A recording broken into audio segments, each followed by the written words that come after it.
Assalamu alaikum wa rahmatullahi wa barakatuh. Bienvenue dans cette vidéo inspirante sur un principe fondamental de l'islam, l'amour du prochain.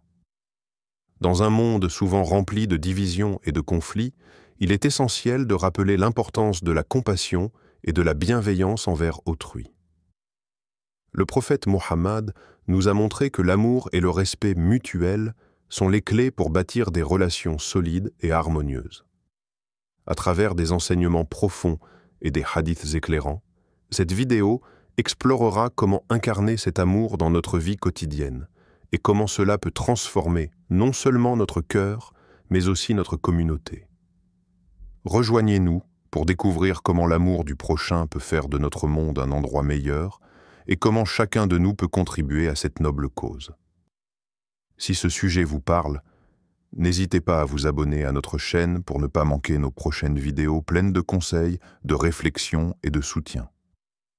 Partagez cette vidéo avec vos amis et votre famille pour que nous puissions tous avancer ensemble sur le chemin de la guérison et de la paix intérieure. Restez avec nous jusqu'à la fin, car nous avons préparé une prière spéciale qui apportera réconfort et espoir à tous ceux qui en ont besoin.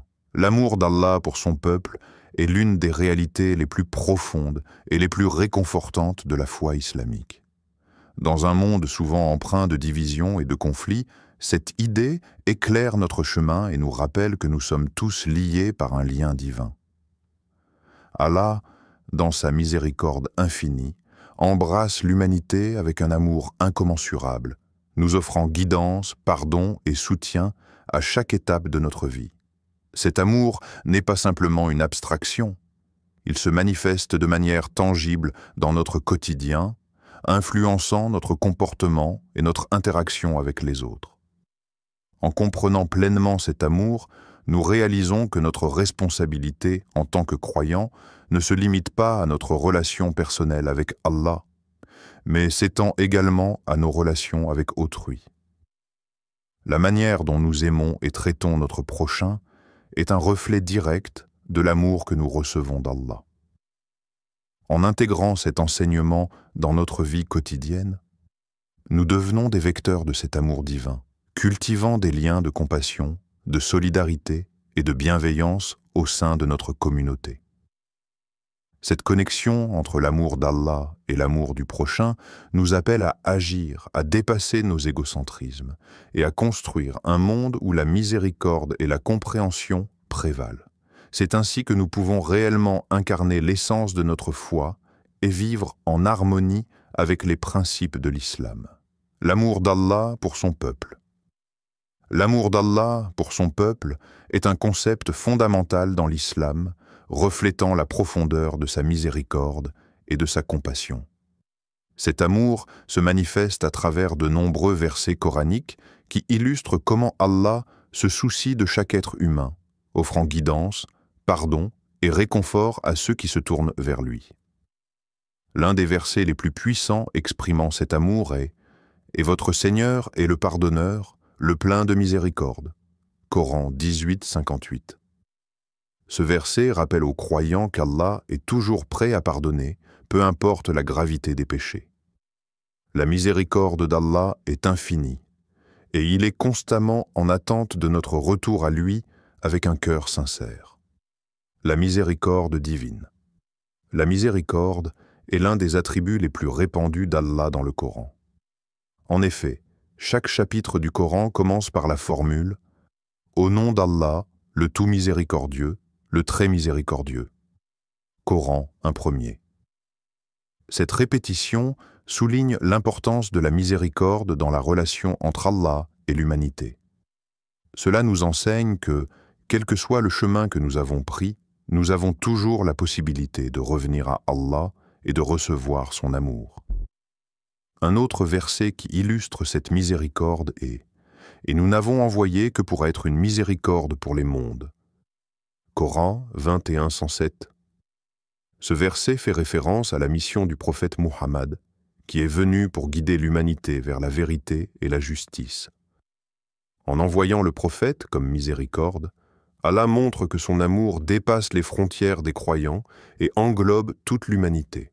Cette miséricorde est accessible à tous, indépendamment de leur passé, de leur statut ou de leurs erreurs. L'amour d'Allah dans le pardon. L'un des aspects les plus remarquables de l'amour d'Allah est sa capacité à pardonner. Allah nous rappelle à plusieurs reprises dans le Coran que peu importe la quantité de péchés que nous avons commis, sa miséricorde est toujours plus grande. Dans le verset 39-53, il est dit « Ô mes serviteurs qui avez cru, ne désespérez pas de la miséricorde d'Allah. En vérité, Allah pardonne tous les péchés. » Ce verset est un appel puissant à ceux qui se sentent accablés par leurs fautes. Allah nous encourage à ne jamais perdre espoir, mais plutôt à nous tourner vers lui avec humilité et sincérité. L'amour d'Allah se manifeste également dans la manière dont il nous enseigne à nous pardonner les uns les autres. En exhortant les croyants à pratiquer le pardon, Allah nous rappelle que l'amour doit être réciproque. Dans le Coran, il est dit « Et que celui qui vous a offensé, pardonnez-lui » Coran 24-22. Ce principe de pardon est un reflet direct de la miséricorde d'Allah envers nous. En apprenant à pardonner, nous suivons l'exemple divin et cultivons des relations basées sur la compréhension et l'empathie. L'importance de la repentance. Un autre aspect clé de l'amour d'Allah est la possibilité de la repentance, Tawbah. Allah, dans sa grande bonté, nous offre la chance de nous repentir de nos péchés et de revenir à lui. Dans le verset 25,70, il est dit « Sauf pour ceux qui se repentent, croient et accomplissent de bonnes œuvres. À ceux-là, Allah remplacera leurs mauvaises actions par de bonnes. » Ce verset souligne que la repentance n'est pas seulement un acte de retour à Allah, mais qu'elle est également accompagnée d'une promesse de transformation. En se repentant sincèrement, le croyant peut transformer ses erreurs en une force positive, devenant ainsi un exemple vivant de la miséricorde d'Allah. La repentance est une démarche spirituelle qui demande une introspection profonde et un désir sincère de changer. Elle est souvent précédée par un sentiment de regret et de contrition. Allah, dans son amour, attend de nous que nous prenions cette initiative. Le verset 66,8 déclare « Ô vous qui croyez, tournez-vous vers Allah avec un repentir sincère. » Cela montre que la repentance est non seulement une obligation, mais aussi un moyen de se rapprocher d'Allah et de recevoir son amour. La compassion envers les autres, l'amour d'Allah pour son peuple se reflète également dans la manière dont il nous enseigne à aimer et à traiter les autres. En nous montrant sa miséricorde, Allah nous exhorte à faire preuve de compassion envers ceux qui nous entourent. Dans le verset 5,32, il est dit « Si quelqu'un tue une âme, sauf en cas de légitime défense, c'est comme s'il avait tué toute l'humanité. » Ce verset met en lumière la valeur de chaque vie humaine et souligne l'importance de l'empathie et du respect pour autrui. De plus, l'islam prône des valeurs telles que la charité, sadaqa, et la bienveillance. Ces actions ne sont pas seulement des devoirs moraux, mais des manifestations de l'amour d'Allah que nous sommes appelés à partager avec les autres. En aidant les nécessiteux, en soutenant ceux qui sont dans le besoin et en pratiquant la générosité, nous incarnons l'amour divin sur terre. L'engagement dans la communauté. L'amour d'Allah pour son peuple se manifeste également dans notre engagement envers notre communauté. Dans le verset 314, il est dit « Ils ne sont pas égaux. Parmi les gens du livre, il y a ceux qui sont droits et qui récitent les versets d'Allah pendant la nuit, tout en se prosternant. » Ce verset nous rappelle que ceux qui s'engagent activement dans des actions de bien, que ce soit par la prière, l'étude ou le service à autrui, sont honorés aux yeux d'Allah.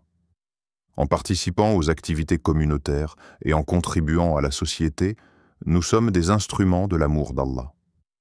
Ce type d'engagement renforce les liens sociaux et crée un environnement où la compassion et la solidarité prévalent.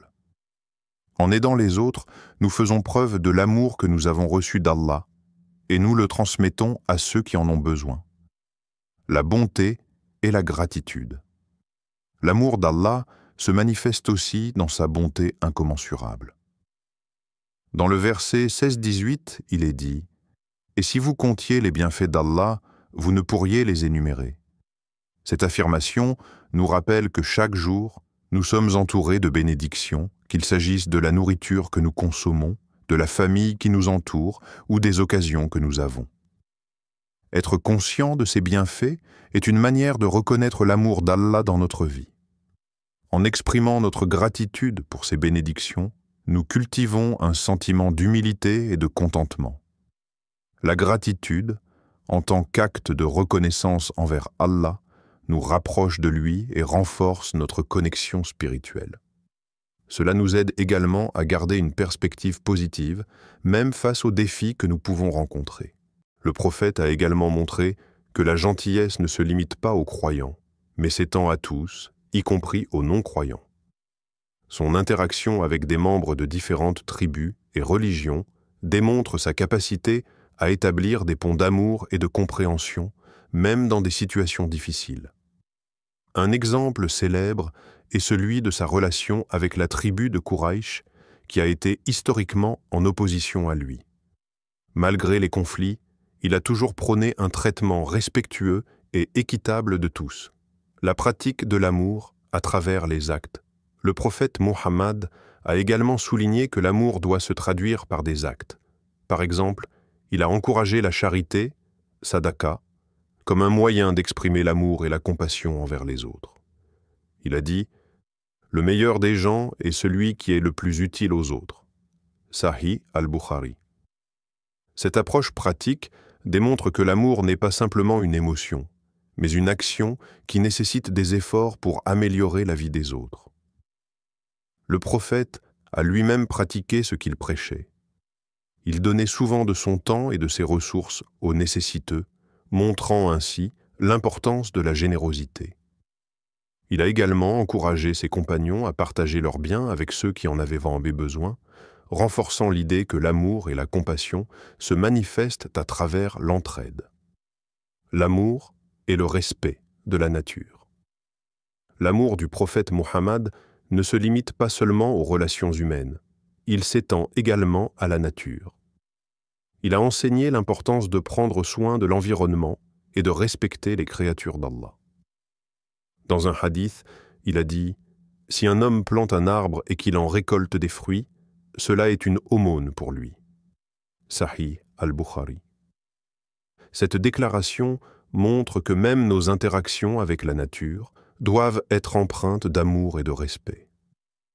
En encourageant les musulmans à protéger et à préserver l'environnement, le prophète a souligné que l'amour d'Allah se manifeste dans notre responsabilité envers la création. Chaque geste de soin envers la nature est en effet un acte d'amour envers Allah et ses créations. La récompense pour l'amour et la compassion. Le prophète Muhammad a également enseigné que ceux qui pratiquent l'amour et la compassion envers les autres seront récompensés par Allah. Dans un hadith, il a dit « Allah est miséricordieux envers ceux qui sont miséricordieux. » Sahih Muslim. Ce hadith met en avant le principe de réciprocité dans la miséricorde. En étant aimants et compatissants, nous nous alignons sur les attributs d'Allah et, par conséquent, nous recevons sa miséricorde en retour. Cette promesse divine encourage les croyants à persévérer dans leur effort d'amour et de compassion, même lorsque les résultats ne sont pas immédiatement visibles. La foi en la récompense d'Allah renforce notre engagement à faire le bien, à aimer notre prochain et à cultiver des relations empreintes de respect et d'humanité. La communauté comme réflexion de l'amour, le prophète Muhammad a également compris l'importance de bâtir une communauté basée sur l'amour et la solidarité. Dans une société où les différences peuvent parfois mener à des conflits, il a œuvré pour créer une communauté unie par l'amour et la foi. Cela a été illustré par la Constitution de Médine, qui établissait des droits et des devoirs pour tous les citoyens, indépendamment de leur origine religieuse ou ethnique. En encourageant la coexistence pacifique et l'entraide entre les différentes communautés, le prophète a montré que l'amour et la compassion peuvent briser les barrières et construire des ponts. La communauté musulmane, ou Ummah, est souvent décrite comme une seule entité, où le bien-être de chacun est lié à celui de tous. Cette vision collective de l'amour est un principe fondamental qui continue d'inspirer les croyants à travers le monde. Le legs du prophète. L'enseignement du prophète Muhammad sur l'amour et la compassion laisse un héritage durable qui transcende les âges. Ses paroles et ses actions sont devenues des modèles pour des millions de musulmans, les incitant à pratiquer l'amour du prochain dans leur vie quotidienne. Que ce soit à travers la charité, la gentillesse ou le respect de la nature, les enseignements du prophète continuent de guider les croyants vers une existence pleine de sens et de bienveillance.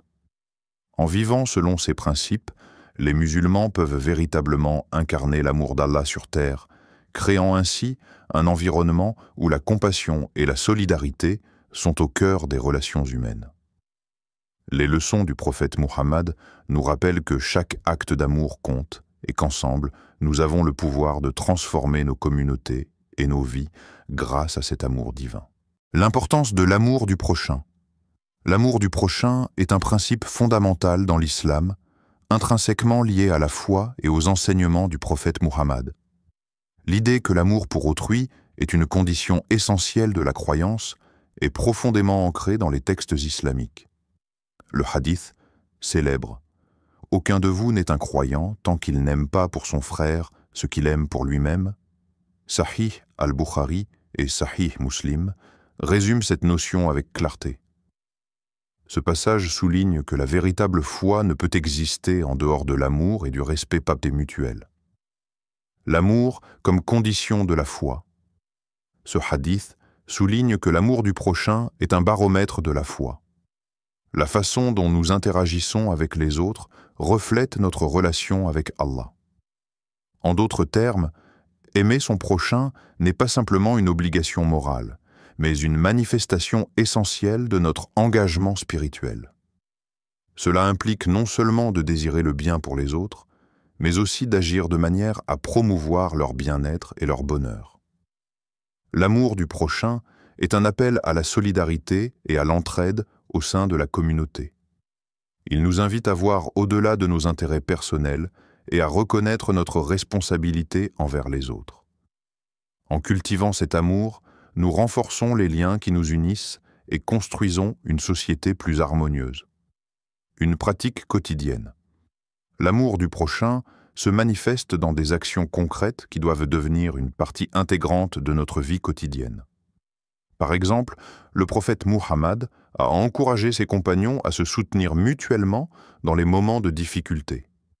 Il a dit « Le musulman est celui dont les autres musulmans sont à l'abri de sa langue et de sa main. » Sahih al-Bukhari. Ce hadith met en lumière l'importance de protéger les autres et de s'abstenir de causer du tort, que ce soit par des paroles ou des actions. Il est donc essentiel d'adopter un comportement bienveillant et respectueux envers les autres, que ce soit dans nos interactions familiales, professionnelles ou sociales. De plus, cet amour doit également s'étendre à ceux qui sont moins fortunés ou en difficulté. Le prophète a souvent souligné l'importance de la charité, sadaqa, comme une expression de l'amour du prochain.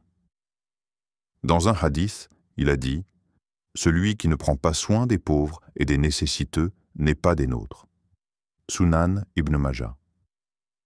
Ce message rappelle que notre responsabilité envers les autres s'étend au-delà des simples interactions personnelles et inclut également une obligation sociale d'aider ceux qui en ont besoin. En tendant la main à ceux qui souffrent, nous cultivons une culture d'empathie et de solidarité. Le pardon et la réconciliation. Un autre aspect essentiel de l'amour du prochain est la capacité à pardonner. Le prophète Mohammed a illustré cela à travers ses propres interactions. Malgré les affronts et les injustices qu'il a subies, il a toujours choisi le pardon et la réconciliation. Dans le verset coranique 41, 34, il est dit « Le bien et le mal ne sont pas égaux. Repousse le mal par ce qui est meilleur. » Ce verset nous encourage à réagir avec bienveillance, même face à l'adversité. Le pardon ne doit pas être considéré comme un acte de faiblesse, mais plutôt comme une force qui renforce les liens sociaux. Le prophète a encouragé ses compagnons à surmonter les rancunes et à embrasser le pardon, soulignant que la réconciliation est un acte d'amour.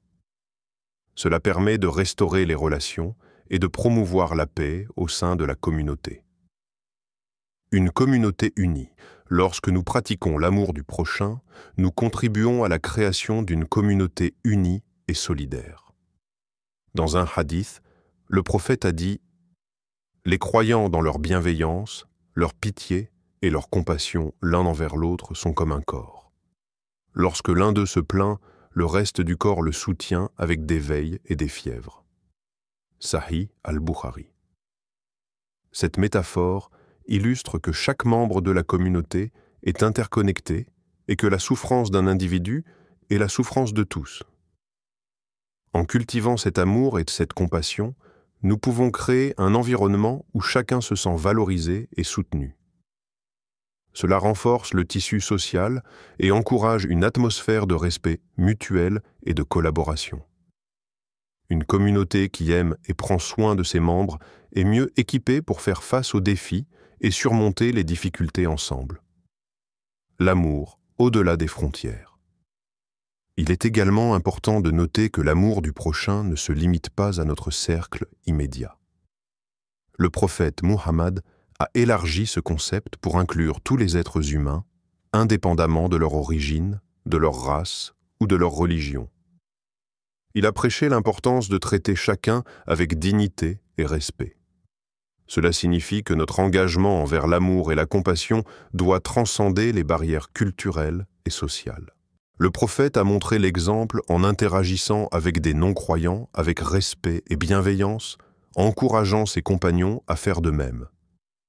Cet engagement envers l'humanité dans son ensemble est un aspect essentiel de l'amour du prochain, renforçant l'idée que nous sommes tous des créations d'Allah. En résumé, l'amour du prochain est un pilier essentiel de la foi islamique, ancré dans les enseignements du prophète Muhammad. Ce principe, qui se manifeste à travers des actions concrètes, le pardon et le soutien mutuel, constitue le fondement d'une société unie et solidaire. En intégrant cet amour dans notre quotidien, nous suivons l'exemple du prophète et créons un monde où la compassion et la bienveillance prévalent.